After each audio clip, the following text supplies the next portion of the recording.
Mais uma aula do segundo ano do ensino médio do caderno Aprender Sempre, né? Referente aí ao quarto bimestre. Então, nessa aula, aula 5 e 6, entre na linha. Então, os objetivos são localizar números racionais na reta numérica, reconhecer o que é uma dízima não periódica e comparar números racionais e irracionais. Então, fizemos alguns exercícios referentes aos números racionais e agora nós vamos ver os irracionais. Um exercício bem tranquilo, né? Observe a reta numérica a seguir. As distâncias entre cada segmento determinado pelas marcações em azul têm a mesma medida. Então, quando a gente olha alguma coisa, pode parecer que está meio torto, tá? Mas ele está querendo dizer que, embora o desenho dele esteja meio torto, nós temos que considerar que cada espaço nessa reta numérica tem exatamente a mesma medida. Então, vamos indicar aqui a letra que corresponde ao número 3/4. Então, olha só, como que eu vou verificar isso? Eu tenho o valor 0 e o valor 1. E de 0 a 1, eu tenho 4 partezinhas divididas. 1, 2, 3 e 4. Então, 4 partes foi dividido de 0 a 1. Quer dizer que está dividido em 4 partes. A divisão em partes iguais eu coloco na parte de baixo, no denominador da fração. E eu quero descobrir a letra que corresponde a 3 desses quartos. Então, aqui, ó, 1, 2, 3. Então, pode ser apenas a letra Z. Tudo bem? Bem tranquilo também esse exercício, né? O número racional que corresponde à letra N. Então, olha só, vou verificar novamente que de 1 a 2 também, ó, 1, 2, 3, 4. Foi dividido em 4 partes iguais.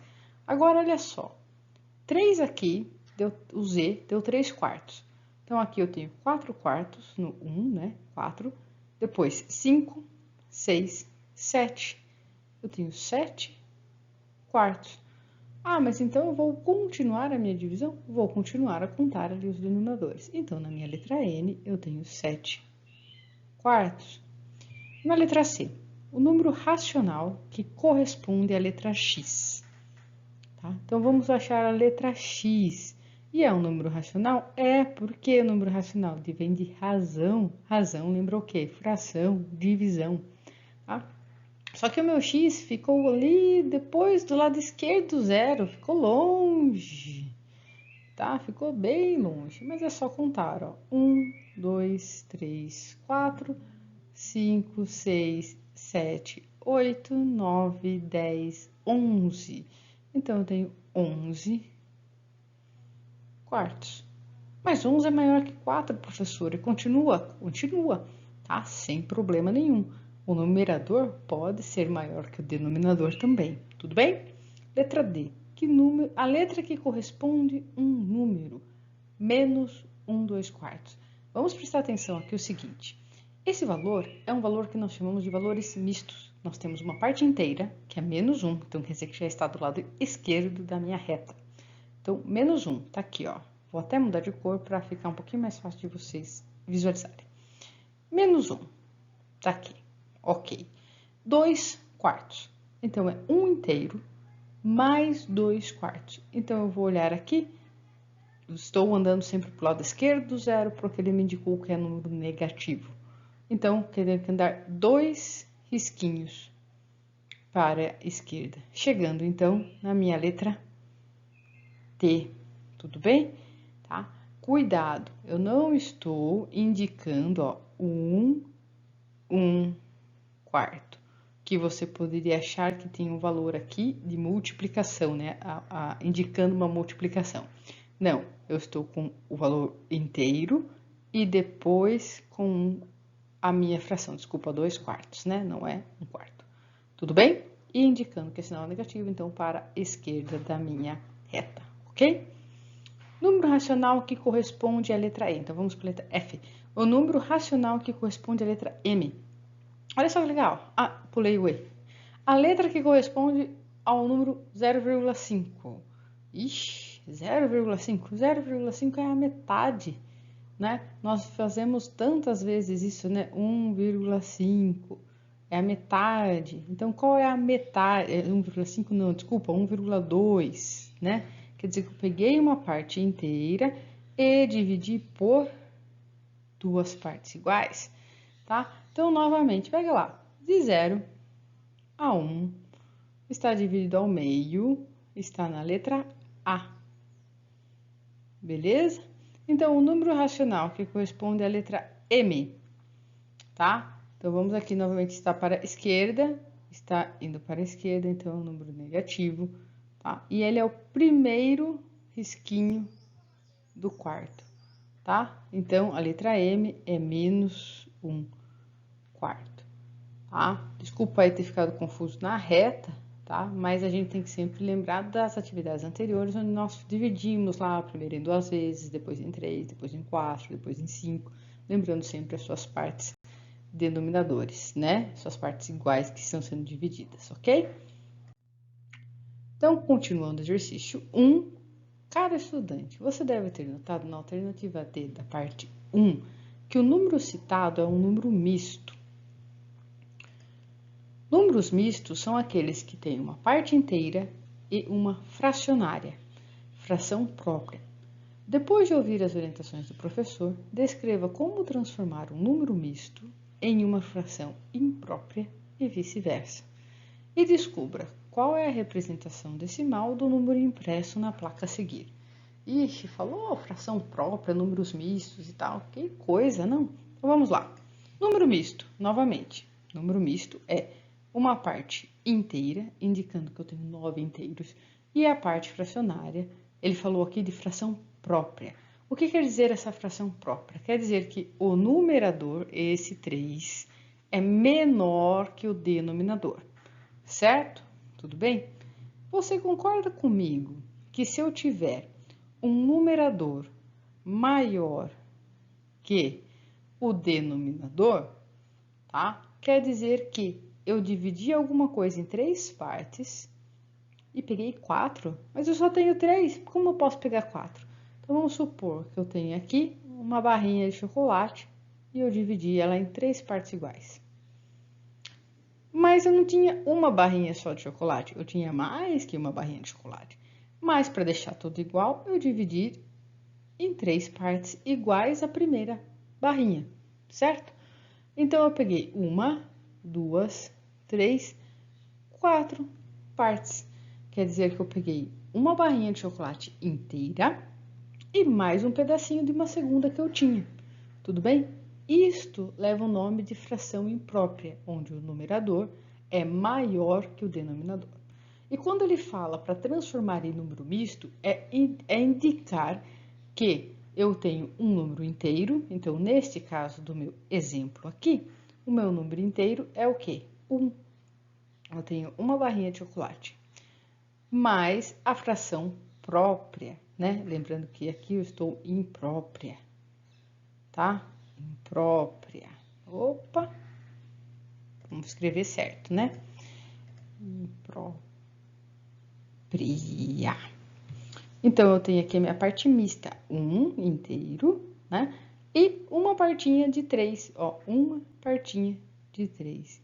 E aqui, quando o meu numerador é menor que o meu denominador, eu tenho uma fração o quê? Própria. Certo? Então, eu consigo indicar aqui, se eu tenho um número misto, como eu posso fazer ele tornar uma fração imprópria e vou fazer o processo inverso. Então, isso daqui vira um número misto, que é 1 inteiro, 1 terço. Lembrando, não é 1 vezes 1 terço, é 1 inteiro mais 1 terço. Tudo bem? Tá? Então, pensa um pouquinho aí como que resolveria este exercício. Então, aqui, no exercício 2, com o uso de uma calculadora, calcule o valor das raízes quadradas a seguir, tá?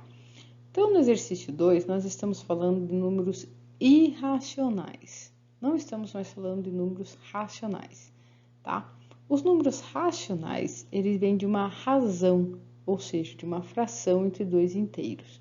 Já os números irracionais, tá? É um número que aparenta vir de uma fração, mas não é, tá? Aparenta vir de uma razão, mas não vem. Então, no caso aqui, nós estamos entrando com os números irracionais. O que isso significa? significa que não vem de uma fração, não vem de uma razão. E aqui nós temos alguns exemplos, raiz quadrada de 2, raiz quadrada de 3, raiz quadrada de 8 e raiz quadrada de 10.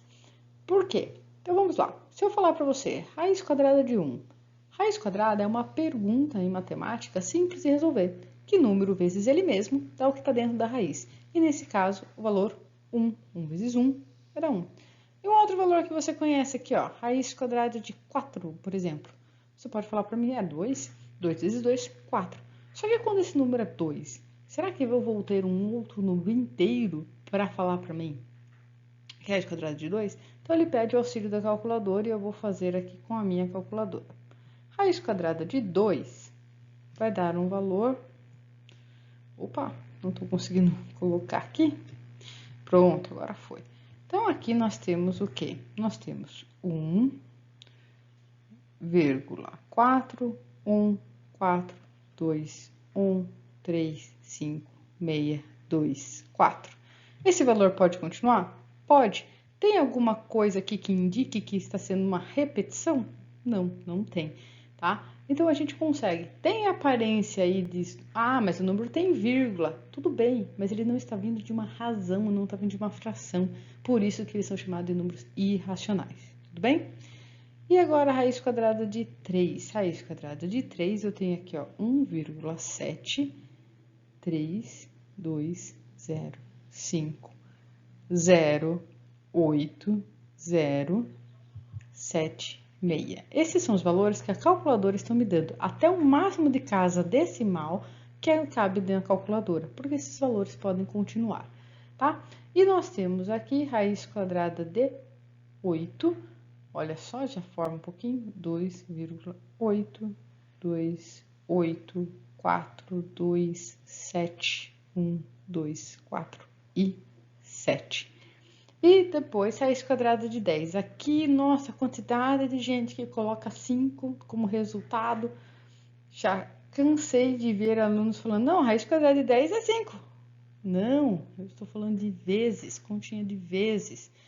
Raiz quadrada de 10 é 3,16227760602. Números grandes, certo? O que pode acontecer? Tem aparência aqui de números que vêm de uma fração? Tem. Tem aparências aqui que podem ser dízimas periódicas? Até dá uma... Quer aparecer, mas não é dízima periódica, não tem fração, não são razões de números inteiros, tá? Então, são considerados números irracionais, são valores de raízes que não dão os números inteiros. Tem raiz, como a gente viu, raiz quadrada de 4, que sim, claro, né? Então, aqui a gente pode ver, né, que, mas tem alguns exercícios que eu não uso esse número todo aí depois da vírgula, é muito número, tá? Então, o que vai acontecer? Existem algumas vezes, né, que vocês vão olhar aí ao decorrer do caderninho de matemática de vocês, ou provavelmente vocês já viram, que acontece o processo de arredondamento. Arredondamento.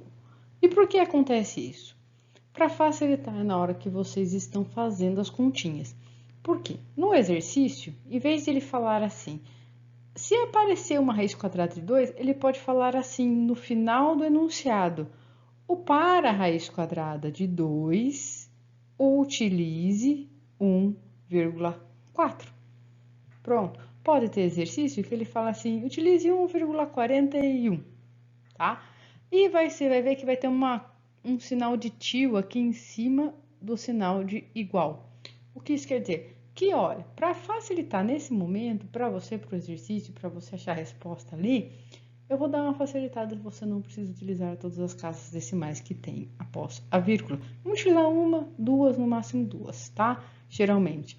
Principalmente quando vocês estão fazendo lá a trigonometria, que eu sei, né? Que todo mundo decora a musiquinha do seno, cosseno, tangente de 30, 45, 60.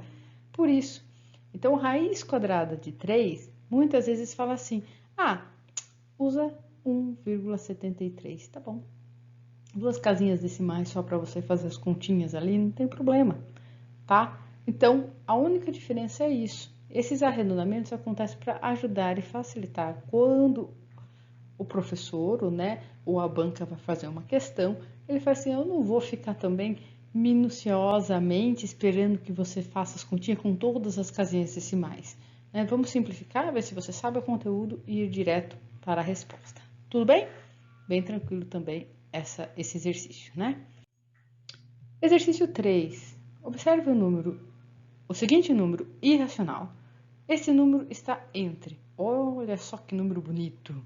Esse número irracional tem uma carinha parecida com um número que você já viu lá quando você faz um negocinho assim?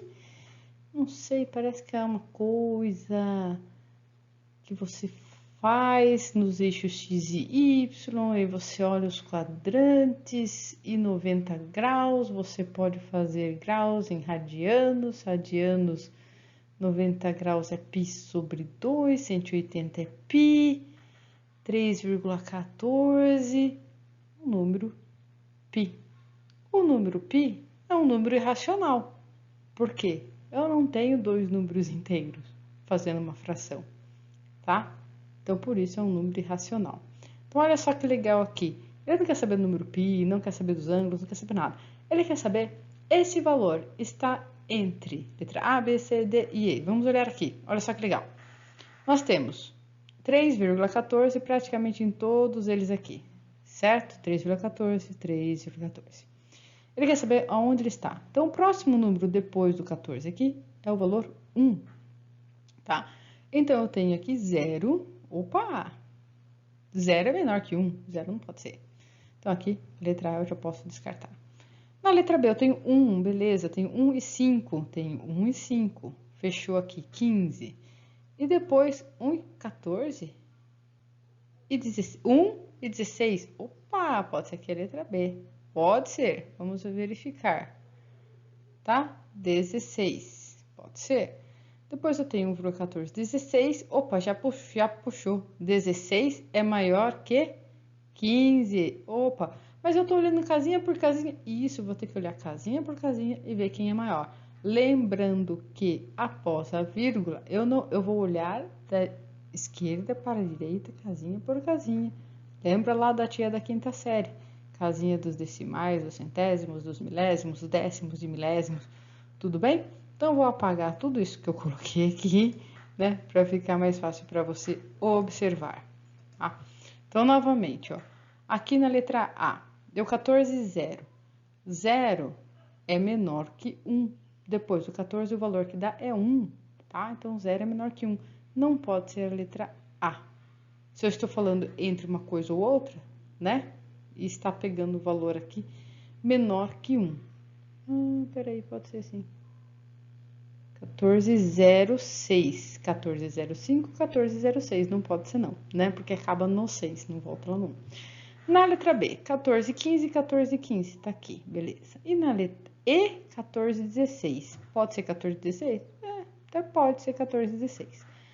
Aqui na letra C, 14,16. Já vai para 14,15. Quer dizer que 14,16 é maior. É maior. 14,1. 1 tá certo, 6 é maior. Depois 14,18 também é maior. Depois 14,19 também é maior. Só pode ser a letra B. Tá? É muita casinha decimal para olhar? É muita casinha decimal para olhar, mas a gente vai ver uma por uma. Se ele fala 3,1415, então aqui nós temos 3,1415, o que vem depois pode ser 0000. Então, eu vou querer números maiores que isso. Então, maiores que isso eu tenho. Eu tenho 9, eu tenho 2, eu tenho 6, eu tenho 5 e eu tenho 4. E vai até 3,1416. Então, ó, 3,1416. Opa, 6 é maior que 5, então está dentro desse intervalo, tá bom? Então, aí é a letra B, tá? Alguns exercícios um pouco assim, de mais atenção, né? Não são exercícios tão difíceis, são exercícios de mais atenção, tá bom? E acabou, então, essa aula, né, do caderninho do aluno do segundo ano do ensino médio. Espero que você tenha gostado. Estamos revendo aí coisinha bem simples, mas muito importante, que faz falta na hora que a gente vai trabalhar aí com algumas coisas, né, de trigonometria. Pra você ver, né, aquilo que a gente aprende lá no 7º ano, que a gente aprende rever no 9º ano, novamente a gente revê agora, principalmente faz diferença na hora que a gente vai entender e fazer os cálculos de trigonometria, tá bom? Porque tem raiz quadrada lá também, né, tem os valores e ângulos em forma de radiano também, tudo bem? E é isso, até o próximo vídeo.